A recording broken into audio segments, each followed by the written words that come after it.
So I'm Steve Pahorley. I've been a fruit farmer all my life. I grew up into the fruit family with my parents, Frank and Susan. Their parents were both farmers on each side. And I've got a farm here with my wife now and Virgil. And I grew up on my parents' farm, on their farm in Niagara Lake. So the farm that I'm at here in Virgil is actually where my dad grew up. So now I'm living here with my wife. We've got 13 acres on this farm. And here we have cherries and raspberries.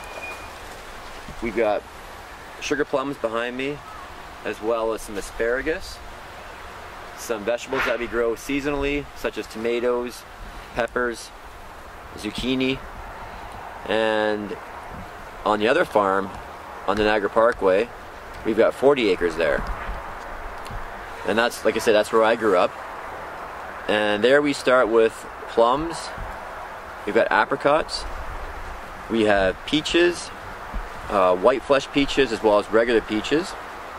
We also have canning peaches that are really great, that Del Monte used to use in their canning factory. And then we also have nectarines. This year was the first year that my parents planted potatoes on that farm. They planted about an acre of potatoes. So we've got a real mix there, as well as wine grapes. We've got all kinds of different varieties of wine grapes. Sauvignon Blanc, Shiraz, Merlot. We've got ice wine grapes, Cabernet. So quite a mix. It's 40 acres. And it keeps us busy pretty much 11 months of the year.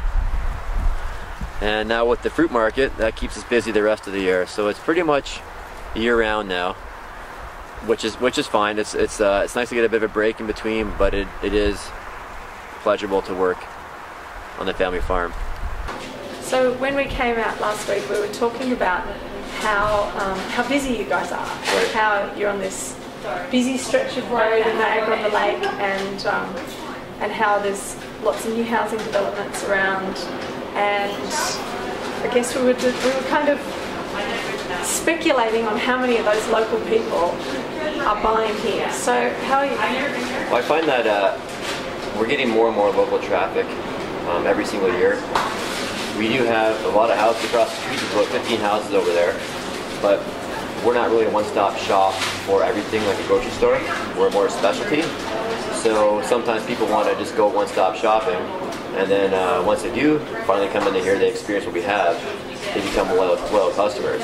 So they change their behaviors. Yeah, but I mean, I like the fact that I'll help someone to the vehicle with some produce, open the trunk up, and there's some grocery store bags in there, which is great. And then I'm putting in my peaches or my butter tarts or the frozen meat.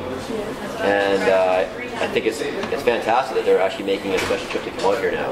Yeah, okay. But getting them to make that special trip their first trip's a little more difficult, but once they get here, they become loyal. That's a really interesting point, that all it takes is people to just get used to that single shift, that you do whatever grocery shopping and then you come and do the additionals, but that once you've done that once or twice or however many times it takes, it becomes the way you shop. Yeah, it becomes normal. So that would be really nice if we could persuade people that that is the normal, the preferable way to shop. Yeah. Yeah. Yeah, exactly. I mean, get your groceries and then come down and get the specialty items. Yeah. The way things used to be, I think, a lot of specialty mom and pop shops, you would go to this store here, grab your pharmaceutical needs, you go over here, get your groceries, you get your fresh meats, you get your fresh fruit and all that stuff. And so it's kind of going back, like we're going back in time a little bit, I think, to where we have to. That's nice that you said that, because I get criticism a lot. I hear people say we can't go backwards, as though changing behaviours that are similar to anything we did historically must be bad. But I think that's sometimes the opposite, is that changing behaviours like doing this is enjoyable, it's interesting, it's you're discovering new products all the time in a really nice, happy family environment. Yeah, that's worked for hundreds of years. Yeah. Everything we did 100 years ago, 200 years ago, whatever we did way back then, it seemed to work pretty good for us. Yeah. So it's nice to get back to that frame of mind a little bit, a little more relaxing. Yeah. And this is what I think is really special about you guys, is that family operation, young family starting to take over the business. And as far as your friends, your colleagues, your peers, how many of you are in Niagara? Like how many young fellows passing on into the family farm who are your age? How many people are doing that? Not many. Yeah. Not many at all. Like 10, 100? I wonder. I'd probably have to guess that maybe around 50. There's not a lot of people my age at farm. Yeah. They work. The ones I do know, they're with their families still. Like my parents started in 1971, their first farm they bought, and it was my mom, and my dad, right? And it was them. And then, but now I don't know any people my age that it's just them farming, and their parents are out of the picture completely. It's pretty much impossible these days. Yeah, yeah. So it's and as far as all my friends from school, like there's none of them that are farming, and they're all working in the city or doing something different. Being fed by someone else from far away. Yeah. And you've got a university background. Yeah, I did civil engineering. Okay. Yeah, so it's.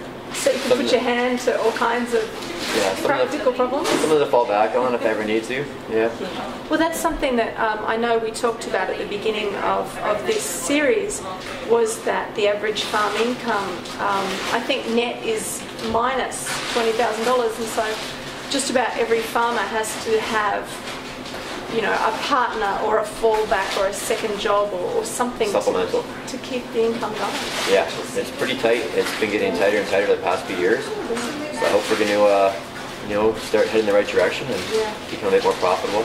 With the local food movement being more fashionable, I guess that's what we're all hanging on to. Yeah, it's like definitely with our American tourists are down a little bit.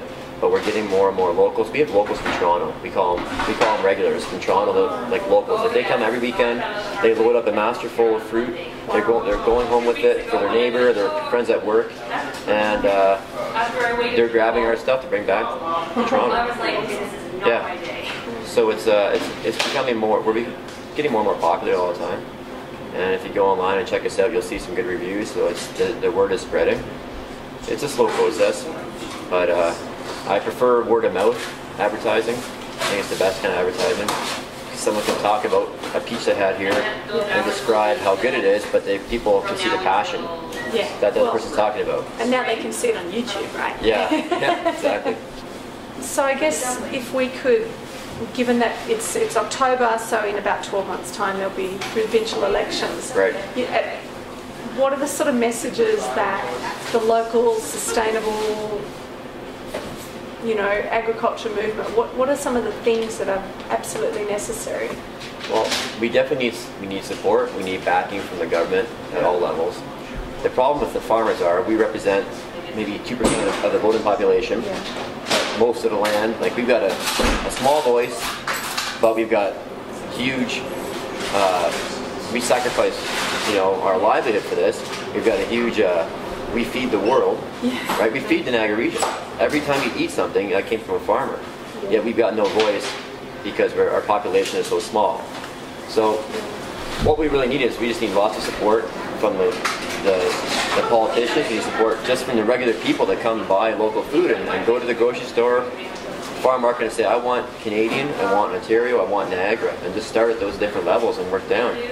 And if we can keep the money in the family, within Canada, within Ontario, within the area, rather than when you buy like an American peach or a Chilean cherry, you buy that, you eat it, the money's out of your pocket, it's into that country and it's gone for good.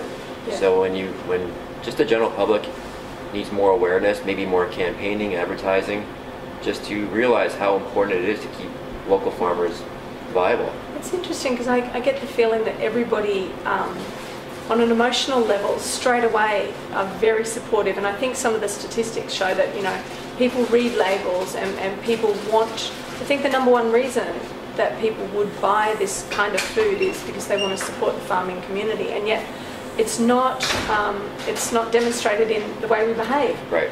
Any tip, like why do you think that is? I think local food is a bit more expensive than imported food. Our labor rates are way higher than any other country. Our input costs, our fuel, our sprays, fertilizers, they're all way more expensive than any other country.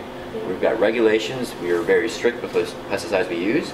Yeah, well, we protect our people. Yes, right? exactly. We are like one of the safest, like our food in Canada is the safest food in the world. Yes. And yet we bring in other food from other countries that have all kinds of stuff on it. We don't know what it is.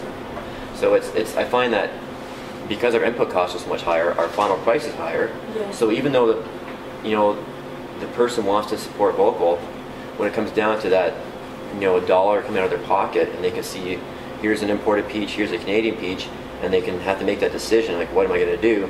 Sometimes that dollar wins. Even in their mind, they definitely want to support. Yeah. So we're still climbing the hill, and people, once they realize when they eat our fruit that's more expensive, it's got more nutrition because it's fresher. Yes.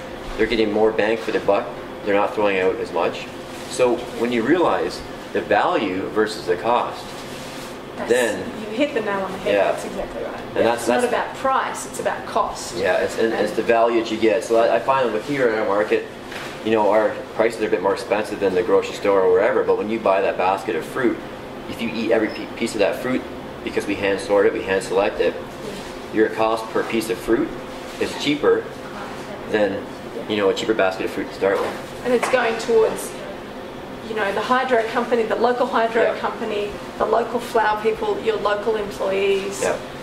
That whole cyclical dollar value of you'll spend your money here in Niagara, will support your property, your finances, property taxes. Everybody benefits so much more. That's huge, and it's a huge thing. It's like you always say, keep it in the family, and that's what we're trying to do. That's exactly what we're trying to do. And I find the biggest hump, though, is that people need to realize, like I can't stress enough, cost versus value. I hear all the time, well, it's a quarter cheaper at the store. Go ahead, I'm not stopping you. I hope you can eat all that. I mean, so it's a little frustrating, but so we're getting there. So we just finished packing up some pears. They're the Flemish Beauty and the Bosque pears.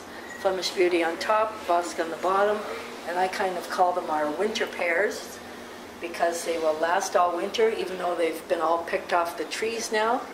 They are good in cold storage or in your fridge pretty much the whole winter long. And Yeah, they're so it's nice. awesome tasting.